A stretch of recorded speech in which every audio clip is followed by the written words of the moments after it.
Bienvenue sur Bible 365. Nous sommes contents que vous soyez avec nous aujourd'hui, pour écouter la lecture du livre 2 Chroniques chapitres 21, 22, 23 et 24.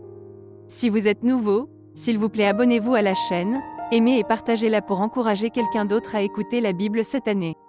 Bonne écoute.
Deux Chroniques, chapitre 22.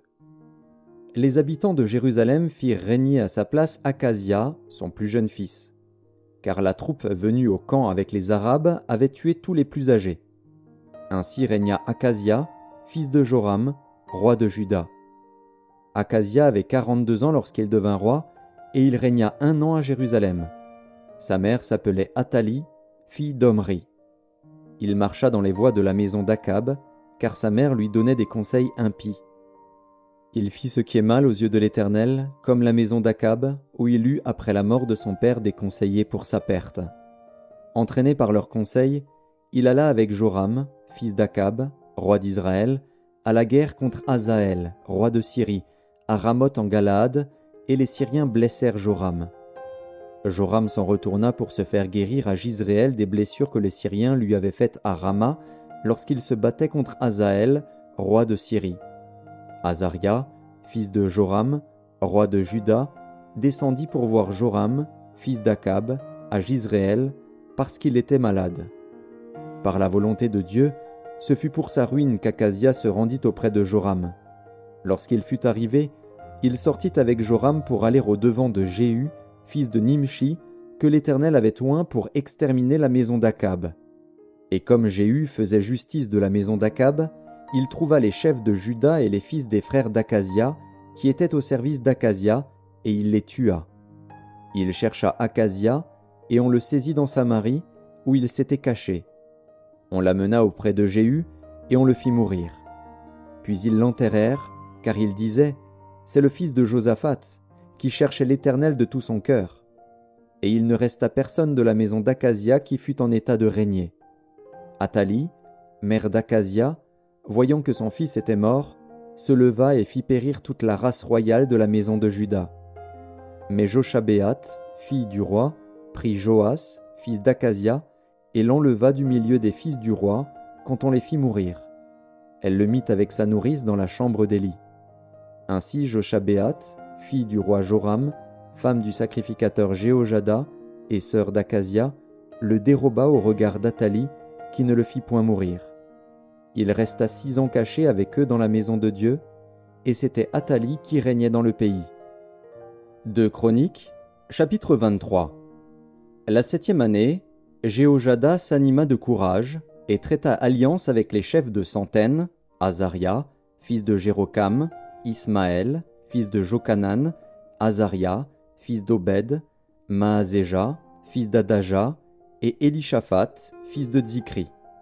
Ils parcoururent Juda, et ils rassemblèrent les Lévites de toutes les villes de Juda et les chefs de famille d'Israël. Et ils vinrent à Jérusalem.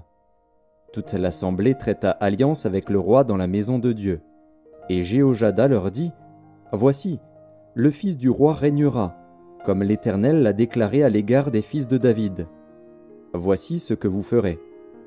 Le tiers qui parmi vous entre en service le jour du sabbat, sacrificateur et lévite, fera la garde des seuils. Un autre tiers se tiendra dans la maison du roi, et un tiers à la porte de Gésod. Tout le peuple sera dans les parvis de la maison de l'Éternel. Que personne n'entre dans la maison de l'Éternel, excepté les sacrificateurs et les lévites de service, ils entreront, car ils sont saints. Et tout le peuple fera la garde de l'Éternel. Les Lévites entoureront le roi de toutes parts, chacun les armes à la main, et l'on donnera la mort à quiconque entrera dans la maison. Vous serez près du roi quand il entrera et quand il sortira. » Les Lévites et tout Juda exécutèrent tous les ordres qu'avait donnés le sacrificateur Jéhojada. Ils prirent chacun leurs gens, ceux qui entraient en service et ceux qui sortaient de service le jour du sabbat. Car le sacrificateur Jéhojada n'avait exempté aucune des divisions. Le sacrificateur Jéhojada remit aux chefs de centaines les lances et les boucliers, grands et petits, qui provenaient du roi David et qui se trouvaient dans la maison de Dieu. Il fit entourer le roi en plaçant tout le peuple, chacun les armes à la main, depuis le côté droit jusqu'au côté gauche de la maison, près de l'autel et près de la maison. On fit avancer le fils du roi, on mit sur lui le diadème et le témoignage, et on l'établit roi. Et Jéhojada et ses fils loignirent, et ils dirent, « Vive le roi !» Athalie entendit le bruit du peuple accourant et célébrant le roi, et elle vint vers le peuple à la maison de l'Éternel. Elle regarda, et voici, le roi se tenait sur son estrade à l'entrée. Les chefs et les trompettes étaient près du roi. Tout le peuple du pays était dans la joie, et l'on sonnait des trompettes, et les chantres avec les instruments de musique et dirigeaient les chants de louange. Athalie déchira ses vêtements et dit, « Conspiration! Conspiration !» Alors le sacrificateur Jéhojada, faisant approcher les chefs de centaines qui étaient à la tête de l'armée, leur dit, « Faites-la sortir en dehors des rangs, et que l'on tue par l'épée quiconque la suivra. » Car le sacrificateur avait dit, « Ne la mettez pas à mort dans la maison de l'Éternel. » On lui fit place, et elle se rendit à la maison du roi par l'entrée de la porte des chevaux. C'est là qu'ils lui donnèrent la mort. Jéhojada traita entre lui, tout le peuple et le roi, une alliance par laquelle il devait être le peuple de l'Éternel. Tout le peuple entra dans la maison de Baal, et ils la démolirent. Ils brisèrent ses autels et ses images, et ils tuèrent devant les autels Mathan, prêtre de Baal. Jéhojada remit les fonctions de la maison de l'Éternel entre les mains des sacrificateurs, des Lévites, que David avait distribués dans la maison de l'Éternel pour qu'ils offrissent des holocaustes à l'Éternel, comme il est écrit dans la loi de Moïse, au milieu des réjouissances et des chants, d'après les ordonnances de David. Il plaça les portiers aux portes de la maison de l'Éternel, afin qu'il n'entrât aucune personne souillée de quelque manière que ce fût. Il prit les chefs de centaines, les hommes considérés, ceux qui avaient autorité parmi le peuple, et tout le peuple du pays, et il fit descendre le roi de la maison de l'Éternel. Ils entrèrent dans la maison du roi par la porte supérieure, et ils firent asseoir le roi sur le trône royal. Tout le peuple du pays se réjouissait, et la ville était tranquille. On avait fait mourir Athalie par l'épée. 2 Chroniques, chapitre 24. Joas avait 7 ans lorsqu'il devint roi, et il régna 40 ans à Jérusalem. Sa mère s'appelait Tsibja, de Beer-Shéba. Joas fit ce qui est droit aux yeux de l'Éternel pendant toute la vie du sacrificateur Jéhojada. Jéhojada prit pour Joas 2 femmes, et Joas engendra des fils et des filles. Après cela, Joas eut la pensée de réparer la maison de l'Éternel. Il assembla les sacrificateurs et les Lévites, et leur dit : « Allez par les villes de Juda, et vous recueillerez dans tout Israël de l'argent, chaque année, pour réparer la maison de votre Dieu. Et mettez à cette affaire de l'empressement. » Mais les Lévites ne se hâtèrent point. Le roi appela Jéhojada, le souverain sacrificateur, et lui dit : « Pourquoi n'as-tu pas veillé à ce que les Lévites apportassent de Juda et de Jérusalem l'impôt ordonné par Moïse, serviteur de l'Éternel, et mis sur l'assemblée d'Israël pour la tente du témoignage ? Car l'impie Athalie et ses fils ont ravagé la maison de Dieu et fait servir pour les Baals toutes les choses consacrées à la maison de l'Éternel. » Alors le roi ordonna qu'on fît un coffre, et qu'on le plaça à la porte de la maison de l'Éternel, en dehors. Et l'on publia dans Juda et dans Jérusalem qu'on apporta à l'Éternel l'impôt mis par Moïse, serviteur de l'Éternel, sur Israël dans le désert. Tous les chefs et tout le peuple s'en réjouirent, et l'on apporta et jeta dans le coffre tout ce qu'on avait à payer. Quand c'était le moment où les Lévites, voyant qu'il y avait beaucoup d'argent dans le coffre, devaient le livrer aux inspecteurs royaux, le secrétaire du roi et le commissaire du souverain sacrificateur venaient vider le coffre. Ils le prenaient et le remettaient à sa place. Ils faisaient ainsi journellement, et ils recueillirent de l'argent en abondance.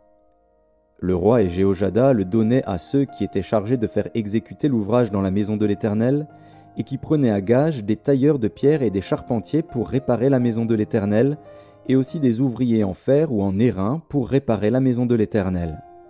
Ceux qui étaient chargés de l'ouvrage travaillèrent, et les réparations s'exécutèrent par leurs soins. Ils remirent en état la maison de Dieu et la consolidèrent. Lorsqu'ils eurent achevé, ils apportèrent devant le roi et devant Jéhojada le reste de l'argent. Et l'on en fit des ustensiles pour la maison de l'Éternel, des ustensiles pour le service et pour les holocaustes, des coupes, et d'autres ustensiles d'or et d'argent. Et, pendant toute la vie de Jéhojada, on offrit continuellement des holocaustes dans la maison de l'Éternel.